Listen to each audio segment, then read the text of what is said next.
Ok, esta es la historia. Apple ha sacado el nuevo MacBook Pro de 13 pulgadas. Un ordenador que, si me preguntas a mí, pues no tiene mucho sentido lo que Apple está haciendo. Y vamos a ir por partes. Para empezar, sí, uso un iPhone. Sí, me gustan productos de Apple. Sí, posiblemente tenga más productos de Apple en el futuro. O sea, lo que voy a decir ahora no es una cuestión de hacer hater ni nada por el estilo, sino una opinión muy particular que creo que Apple ha perdido un poquito el rumbo. Me explico. Hace unos meses atrás, o no sé, hace un tiempo atrás, lanzó el Mac Mini 2020. Un ordenador que en lo personal yo me quería comprar.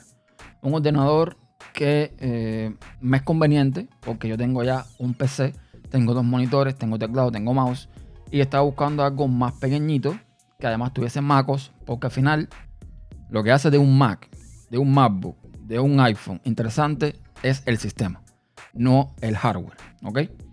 Entonces Apple lanza el Mac Mini 2020 y lo único que hace en comparación al Mac Mini 2018 es actualizar el almacenamiento.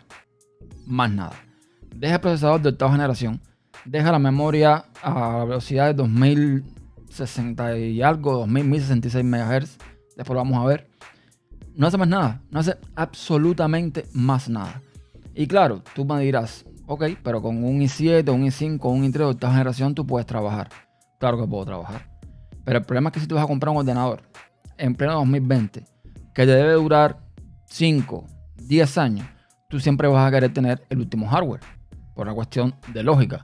Porque más tiempo puede durar ese ordenador si el hardware está más actualizado. Si yo ahora compro un Mac Mini con hardware de 2018 o de 2017, pues evidentemente sí lo puedo tener 5 o 10 años más. Pero en 5 o 10 años más ese hardware es cada vez más viejo. Tiene 2 años más o 3 años más de vejez. Y esto evidentemente puede influir de cierta forma en el hardware en sí y en el sistema y en todo lo demás. Entonces, bueno, Apple hizo esto y digo, bueno, está bien. El Mac Mini se quedó con el procesador de esta generación. Evidentemente no lo voy a comprar.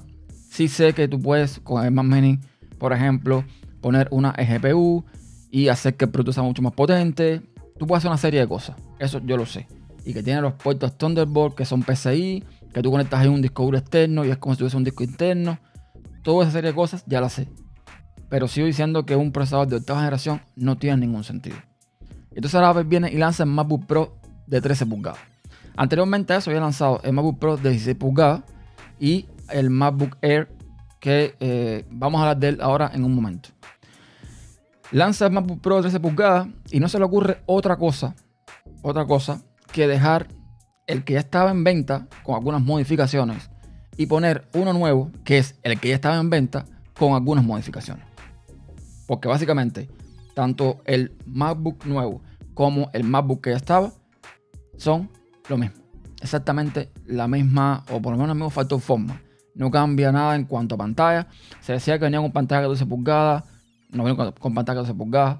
Y yo puedo entender que como está la situación, y lo voy a decir porque si a lo mejor ve este video en un futuro, estamos en el año 2020, estamos en medio de una pandemia llamada COVID-19 y muchas empresas han estado de alguna forma trabajando a media marcha o sin trabajar en sí, aunque Apple sigue lanzando productos, Apple se sigue trabajando.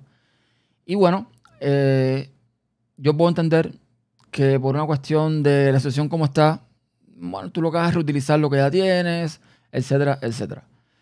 Pero si ya el MacBook de 16 pulgadas, que antes era de 15, lo actualizaste y lo que hiciste fue poner una pantalla más grande simplemente en el MacBook que ya estaba, ¿por qué no hiciste esto con el de 13?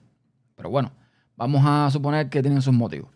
Ahora, vamos a revisar exactamente cómo va quedando la gama de MacBooks ahora mismo, porque esto es muy interesante y sigo sin entender qué diablos Apple está haciendo. En los Mac vamos a ver que tenemos el MacBook Air, que es nuevo, el MacBook Pro de 13, que es nuevo, tenemos el Mac Mini, que supuestamente es nuevo. Vamos entonces a revisar aquí el Mac Mini primero. Si le das a comprar al Mac Mini y lo vas a configurar, te vas a encontrar con dos opciones.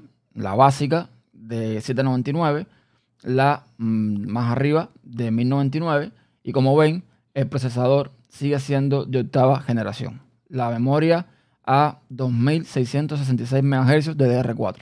Esa es la velocidad de memoria. la misma que incluye el Mac Mini del 2018.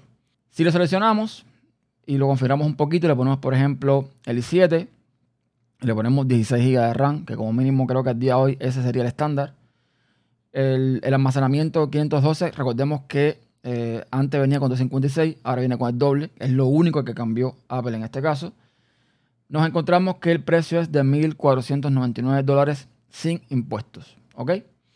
Vamos entonces a desechar el Mac Mini porque al final no es el que viene al cuento en esta historia. Vamos a ver los nuevos MacBook Pro. Aquí está, bueno, el nuevo MacBook a partir de 1,299, más potente, más no sé qué historia, más no sé qué más, todo lo bonito de eso que Apple le pone a sus cosas. Y si entramos aquí vemos que en el de 13 tenemos estos que dicen nuevo, aquí arriba, estos primeros dos que dicen nuevo, no son nuevos. O sea, es básicamente que estaba antes, pero que le han puesto el doble almacenamiento y el Magic Keyboard. Más nada. No han hecho absolutamente más nada. Es simplemente eso. Entonces, este es parte de 1,299. Y vamos a empezar por el básico del MacBook Pro de 13. Vamos a suponer que tú eres un usuario que quieres ir un momentico al Apple Store a comprarte un MacBook de 13 y te encuentras que este es el más barato. Este que vale 1,299. Si tú seleccionas el de $1,299, nos encontramos que tiene un procesador quad core de 4 núcleos a 1.4 GHz que llega con turbo voz a 3.9 y viene con un i5 por defecto. Entonces nos encontramos además que tiene 256 GB de almacenamiento. Nos encontramos que tiene 8 GB de memorias LPDDR3 a 2133 MHz. Y bueno, gráficos integrados Intel Iris Plus Graphics 645. ¿Ok? Vamos a dejarlo ahí de momento por un segundo. Vamos entonces al MacBook Air. El nuevo MacBook Air que se lanzó también recientemente. Y vamos a configurarlo. Pero bueno, en este caso yo no quiero irme al básico que vale $99. Voy a irme al el más arriba que vale lo mismo que vale el MacBook Pro de 13. Recordemos, este MacBook Pro de 13 vale $1,299 y el MacBook Air, el tope de gama, vale $1,299. O sea, vale lo mismo un MacBook Air que un MacBook Pro de 13 pulgadas. ¿Ok? Vamos a seguir. Seleccionamos el MacBook Air y vamos a personalizarlo. ¿Ok? Por defecto, solamente por defecto, por ese precio de $1,299, el MacBook viene con un procesador de décima generación, no de octava, de décima, un i5 que puede tener se puede, digamos que subir con turbo voz a los 3.5 GHz, pero que por defecto viene a 1.1 GHz. ¿Ok? Viene con 8 GB de RAM, igual que MacBook Pro, pero esta vez con velocidad de 3733 MHz con LPDDR4X. Tenemos el MacBook Air por un lado, el MacBook Pro por el otro. Misma capacidad de memoria, diferente velocidad. Además, el MacBook Air tiene un procesador de décima generación y el MacBook de 13 tiene uno de octava. Además viene con un disco de estado sólido de 512 GB, mientras que el MacBook Pro viene con uno de 256 por el mismo precio, $1,299. Este MacBook Air además tiene la virtud que posee el teclado completo. O sea, no tiene touch bar. No tiene esa cosa que puso Apple y que a muchos usuarios no les gusta porque, bueno, perdieron sus teclas de función de una forma u de otra. Entonces, fíjense, tenemos el MacBook Air, en resumen, con un procesador un poco más lento, pero de décima generación, con la misma capacidad de memoria, pero con memoria más rápida, con el doble de almacenamiento del MacBook Pro, con básicamente el mismo precio. $1,299. Ahora, vamos a suponer que quieres ir un poquito más allá. Este MacBook Air vamos a subirlo al i7, que en este caso en vez de 1.1 viene a 1.2 y el turbo voz en vez de 3.5 viene a 3.8. Y vamos a ponerle 16 GB de RAM porque, repito, ese creo que viene siendo ya el estándar prácticamente al día de hoy. Lo dejamos con los 512 GB de almacenamiento y nos queda el MacBook Air en $1,649 sin impuestos. $1,649. Vamos a MacBook Pro. Vamos a ponerlo en el i7, también, en este caso a 1.7. Vamos a ponerle 16 GB de RAM, misma velocidad de memoria, 2133 MHz de DR3, ojo. Y vamos a ponerle 512, porque el MacBook Air tiene 512. Y el precio se nos va a $1,899. Entonces, a mí me gustaría saber que justifica, en este caso, comprarse un MacBook Pro y no un MacBook Air, que ambos tienen además el lector de huella, que el MacBook Air tiene el teclado completo, a no ser que tú estés buscando específicamente el Touch Bar por algún motivo determinado. Aquí tienes el lector de huella en ambos dispositivos, solo que en MacBook Air tienes las teclas de funciones. Y en este caso, bueno, el MacBook Pro tiene 3 puertos Thunderbolt y el MacBook Air tiene 2 puertos Thunderbolt, ¿ok? Un puerto menos. Pero aún así, si tú me preguntas a mí, y ahora voy a decir por qué, yo me quedo con el MacBook Air. ¿Por qué? Te preguntarás. ¿Por qué te quedas con el MacBook Air y no con el MacBook Pro de 13 pulgadas? Pues muy simple. Para hablar de esto voy a remitirme a los que saben más que yo. En este caso hay un señor llamado Julio César Fernández, que es el que hace Apple Coding en el podcast largo y Apple Coding Daily en el podcast corto, que el otro día, en un intento de explicar, no justificar, sino explicar el posible movimiento de Apple hacia ARM, él comentaba que la informática o la computación ya no es lo que era antes, que va a cambiar, que ya no se trata de quién es más potente en cuanto a benchmark, en cuanto a gigahertz en el procesador. Él lo que viene a decir es que si tú tienes en una mano un PC, digamos con un i7, no sé, a 3 punto algo, ¿ya?